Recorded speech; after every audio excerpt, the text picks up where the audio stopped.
പ്രിയ സഹോദരങ്ങളെ, നിങ്ങളെല്ലാവരെയും ഡെയിലി മന്നയിലേക്ക് സ്വാഗതം ചെയ്യുന്നു.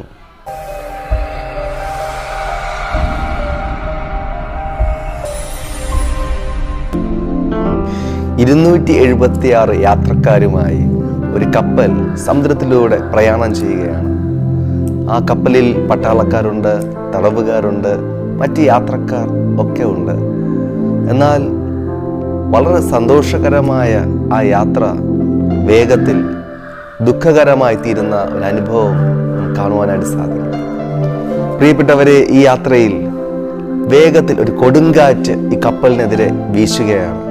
ഈശാന മൂലൻ എന്ന പേരിലുള്ള ഒരു കൊടുങ്കാറ്റ് ആ കപ്പലിനെതിരെ അടിക്കുമ്പോൾ ആ കപ്പൽ ഇതാ തകർന്ന് തരിപ്പണമാകുന്ന അനുഭവത്തിലേക്ക് കാര്യങ്ങൾ മറയുകയാണ്.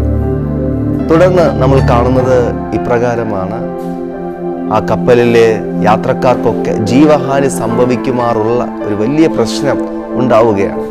സൂര്യനെയോ ചന്ദ്രനെയോ കാണുവാൻ സാധിക്കാത്ത 14 ദിനരാത്രങ്ങൾ ആ കപ്പലിലെ ഓരോ വ്യക്തികളെയും ഭയചകിതരാക്കി.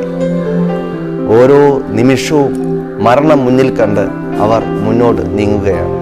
പ്രിയപ്പെട്ടവരെ, ഇതുപോലെ ജീവിതത്തിൽ തുടർന്ന് എനിക്ക് മുൻപോട്ട് പോകാൻ സാധിക്കത്തില്ല, ഒരുപക്ഷെ മരണം തന്നെ മുന്നിൽ കണ്ട് ജീവിക്കുന്ന ആരെങ്കിലും എന്നെ കേൾക്കുന്നുണ്ടോ? നാളെ എനിക്ക് ജീവിക്കുവാൻ കഴിയുകയില്ല, അടുത്ത മാസം മുതൽ എൻ്റെ ജീവിതം തകർന്ന് തരിപ്പണമായി പോകും, ഈ ജോലി ഇതാ നഷ്ടപ്പെടുവാൻ പോവുകയാണ്, അതിനുശേഷമുള്ള എൻ്റെ ജീവിതം നരകതുല്യമായി തീരുവാൻ വേണ്ടി പോകുന്നു എന്നിങ്ങനെയുള്ള ധാരാളം ചിന്തകൾ നിങ്ങൾ അലട്ടുകയാണോ? പ്രിയപ്പെട്ടവരെ, ഈ കപ്പലിൽ ഒരു മനുഷ്യനുണ്ടായിരുന്നു.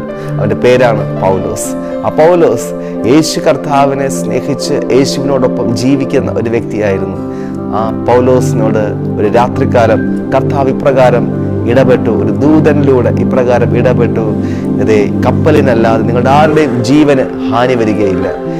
അതെ, പൗലോസ് ഈ സന്ദേശത്തെ കപ്പലിലുള്ള മറ്റെല്ലാവരോടും അറിയിക്കുകയും താൻ തന്നെ ധൈര്യം കൊണ്ട് ഭക്ഷണം കഴിക്കുകയും ചെയ്തപ്പോൾ 14 രാത്രികൾ ഭക്ഷണം പോലും കഴിക്കാതെ പ്രാണഭയത്തിലായിരുന്ന പ്രിയപ്പെട്ട എല്ലാ യാത്രക്കാരും പൗലോസിനോടൊപ്പം ചേർന്ന് ഭക്ഷണം കഴിക്കുവാൻ ഇടയായിത്തീർന്നു.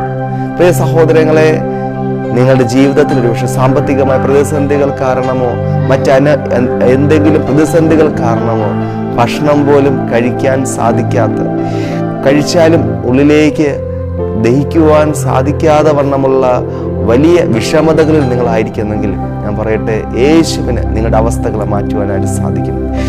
തുടർന്ന് നമ്മൾ കാണുന്നത് ഈ കപ്പൽ തകർന്നു പോയി. എന്നാൽ ആ കപ്പലിലുള്ള എല്ലാവരും രക്ഷപ്പെടുകയും 3 മാസങ്ങൾക്ക് ശേഷം അവർ ഒരു ദ്വീപിൽ കാത്തുകിടന്ന ശേഷം മറ്റൊരു കപ്പൽ, ഇവർ യാത്ര ചെയ്തതിനേക്കാൾ നല്ലൊരു കപ്പൽ അവിടേക്ക് വരികയും ഇവരെ കൊണ്ടുപോവുകയും ചെയ്യുന്ന ഒരു അനുഭവം കാണുവാൻ സാധിക്കും. പ്രിയപ്പെട്ടവർ, ചില നഷ്ടങ്ങൾ ഒരുപക്ഷെ സംഭവിക്കുന്നത് വലിയൊരു നന്മയ്ക്ക് വേണ്ടിയാണ്. നിങ്ങൾക്ക് ഇന്ന് സംഭവിച്ച നഷ്ടത്തെക്കാൾ വലിയൊരു നന്മ ദൈവം നിങ്ങൾക്ക് വേണ്ടി ഒരുക്കിയിട്ടുണ്ട്. അതിനുവേണ്ടി കാത്തിരിക്കുക, പ്രാർത്ഥിക്കുക, ദൈവത്തിൽ പൂർണ്ണമായിട്ട് ആശ്രയിക്കുക. യേശു കർത്താവ് ഏറ്റവും മനോഹരമായി നിങ്ങളുടെ ജീവിതത്തെ മാറ്റുവാൻ വേണ്ടി പോകുന്നു. God bless you.